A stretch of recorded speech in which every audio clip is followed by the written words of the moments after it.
Jeff Bezos stood on the edge of a vast expanse of green, the Amazon rainforest stretching endlessly before him. His private helicopter had landed minutes ago, and now he surveyed the land where his next mega warehouse would rise. The project was bold, ambitious, and to many, sacrilegious, a testament to human conquest over nature. Jeff saw it as progress, but the weight of his decision gnawed at the edges of his conscience. "This is the future," he muttered to himself, picturing drones zipping between trees, delivering packages to every corner of the world.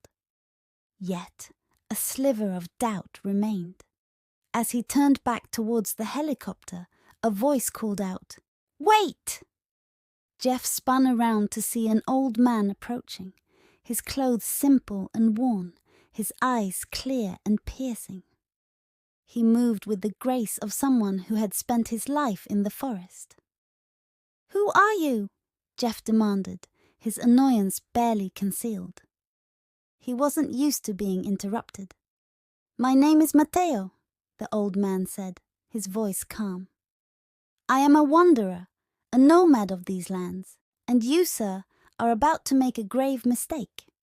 Jeff raised an eyebrow, a mix of curiosity and irritation. "And why should I listen to you, Matteo?" "Because this forest is more than just trees and land. It is life itself," Matteo replied. "Come, let me show you." Against his better judgment, Jeff followed Matteo into the forest. They walked in silence, the dense canopy above them filtering the sunlight into a soft green glow. Birds sang, and the air was thick with the scent of earth and leaves. Jeff couldn't remember the last time he had taken a walk like this. After what felt like hours, Matteo stopped by a massive tree. "This is the kapok tree," he said, placing a hand on its rough bark. "It has stood here for centuries, providing shelter and sustenance to countless creatures." Jeff looked up, the tree towering above them, its branches stretching wide like a giant's arms. He felt a strange sense of awe, something he hadn't felt in years. "This forest," Matteo continued, "is a delicate balance. It breathes for the planet, regulates the climate, and sustains life. Destroying it for a warehouse will not only harm the forest, but will also harm humanity." Jeff's initial anger began to fade, replaced by a deep, gnawing unease. "But progress requires sacrifice," he argued weakly. "We need space for development, for innovation." "True progress," Matteo said gently, "is finding a way to coexist with nature, not conquer it. Look around you, Jeff. See the beauty, the complexity. This is irreplaceable." They walked further, coming across a stream where clear water gurgled over smooth stones. Jeff knelt down, touching the water, feeling its coolness seep into his skin. He saw fish darting between the rocks and butterflies flitting above the surface. Matteo sat down on a nearby rock, his eyes fixed on Jeff.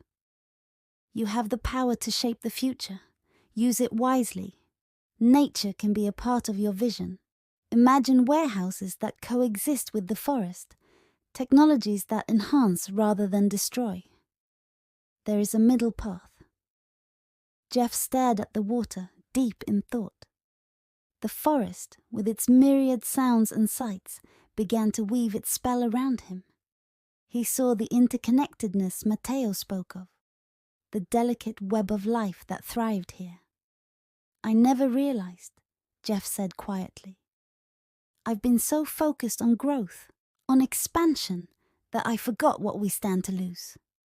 Matteo smiled, a warm, understanding smile. "It's never too late to change, Jeff. The forest is resilient, but it needs guardians, not conquerors." Jeff nodded slowly. The decision that had seemed so clear-cut now felt profoundly different. He pulled out his phone and typed a quick message to his project manager, halting the deforestation plans. As he did, he felt a weight lift off his shoulders.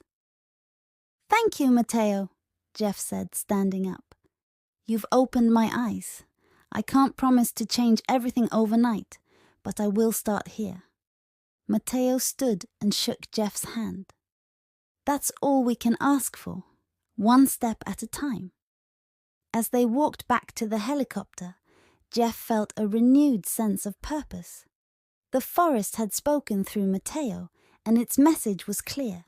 Progress and nature could coexist. It was up to him to make sure they did.